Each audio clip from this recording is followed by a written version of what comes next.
देखने वाला नहीं है। इनको आज सांस की तकलीफ से मर रहे सारे। यहाँ लाशें मंजर लगा हुआ है, बाहर वेटिंग में पड़ी है लाशें हमारे पास। किसी शमशान घाट में जलाने की जगह नहीं है। बहुत बुरा वक्त है जी, बहुत बुरा वक्त है।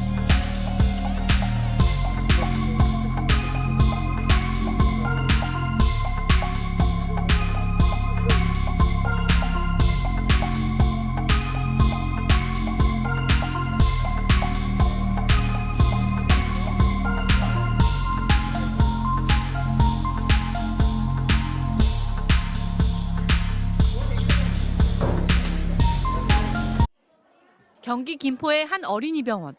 마스크를 쓴 어린이 환자들이 몰리면서 대기 인원만 30명에 달합니다. 최근 들어 소아과에서는 독감이나 코로나19뿐 아니라 마이코플라스마 폐렴이 유행할 조짐을 보이고 있습니다. 5세에서 9세 사이 어린아이들이 주로 걸리고 일반 항생제와 해열제를 써도 잘 듣지 않는다는 특징이 있습니다.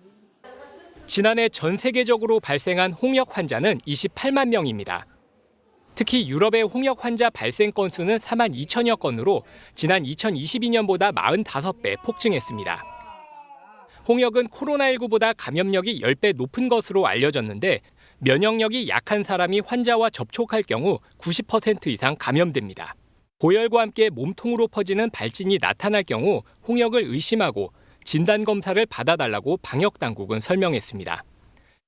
이런 가운데 부산에서도 오늘 40대 홍역 환자 1명이 발생해 보건당국이 접촉자 조사를 하는 등 지역사회 확산 방지에 나섰습니다. 경산의 한 대학 캠퍼스 안에 임시 선별 진료소가 차려졌습니다. 이 학교에 다니는 외국인 학생 22명이 급성 발진성 감염병인 홍역에 확진됐기 때문입니다. 제2급 법정 감염병인 홍역은 2, 3주 잠복기를 거친 뒤 기침이나 콧물 같은 증세가 나타나고 이후 고열과 함께 온몸에 붉은 발진이 일어납니다. 치사율은 매우 낮지만 홍역 바이러스에 대한 면역이 약한 상태에서 확진자와 접촉하면 90% 이상 감염될 만큼 전염성이 굉장히 강합니다. 가디언은 올해 1월과 2월 사이 일본에서 독성 쇼크 증후군 STSS 감염이 370여 건 보고됐다고 전했습니다. 일본 47개 현 가운데 2개 현을 제외한 모든 현에서 감염이 확인됐는데요. STSS는 대부분 화농성 연쇄상구균이라는 박테리아에 의해 발생하는데 비말, 신체 접촉 등을 통해 감염됩니다. 치사율이 최대 30%로 지난해 하반기 일본에선 STSS 진단을 받은 50살 미만 환자 65명 중 21명이 사망했습니다. 가디언에 따르면 많은 사람들이 STSS에 감염된 사실조차 모르고 지나친다는데요. 그러나 고령층 등은 고열과 인후통 등을 동반하며 심할 경우 폐열성 쇼크, 다발성 장기부전 등의 증상도 나타낼 수 있다고 덧붙였습니다. 방역복을 입은 한 남성이 곳곳에 모기살충제를 뿌리고 있습니다. 카리브해에 있는 미국령 푸에르토리코에 댕기열 환자가 급증하자 보건 비상사태가 내려졌습니다. 모기떼가 극성을 부리는 여름이 아직인데도 벌써 댕기열 환자가 늘고 있기 때문입니다. 댕기열 환자는 미국을 포함해 브라질과 아르헨티나, 페루, 파라과이 등 미주 대륙 전역에서 속출하고 있습니다. 올해 들어 미주 대륙에서 나온 댕기열 감염자 수는 357만여 건입니다.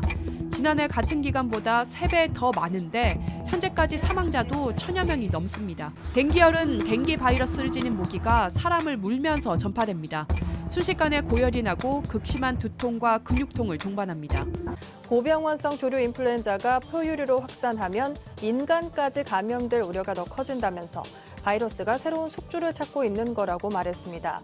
또 이달 초 미국 텍사스주에서 한 주민이 조류 인플루엔자에 걸린 젖소에 노출된 후 감염됐다면서 야생 조류에 노출된 가축을 통해 인간이 조류 인플루엔자에 감염된 첫 사례라고 밝혔습니다. WHO는 지난해 초부터 이달 초까지 세계 23개 나라에서 인간 조류 인플루엔자 감염 사례가 889건 발생한 걸로 집계했고요. 감염자 중 절반이 넘는 463명이 목숨을 잃어 치명률 52%를 기록했다면서 백신과 치료제 개발을 위한 노력이 진행되고 있다고 전했습니다.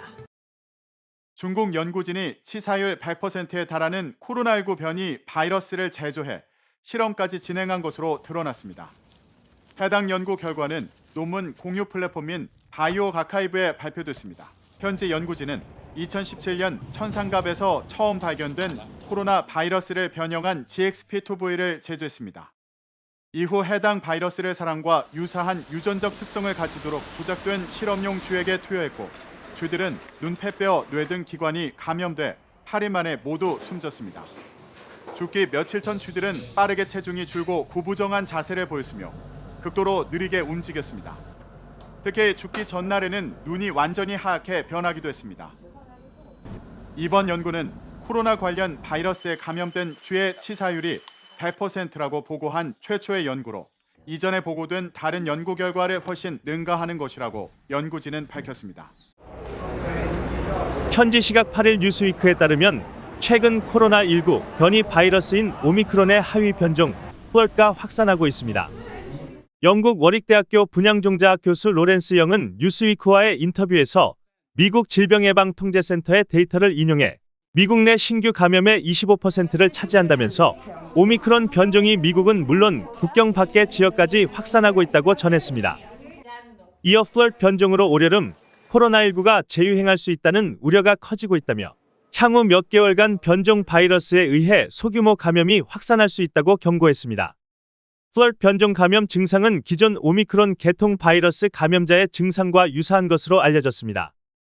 CDC에 따르면 이번 변이 바이러스에 감염되면 발열이나 오한, 기침, 호흡곤란, 근육통과 몸살, 두통, 인후통, 콧물, 메스꺼움 또는 구토, 설사, 미각 또는 후각 상실 등의 증상이 나타날 수 있습니다.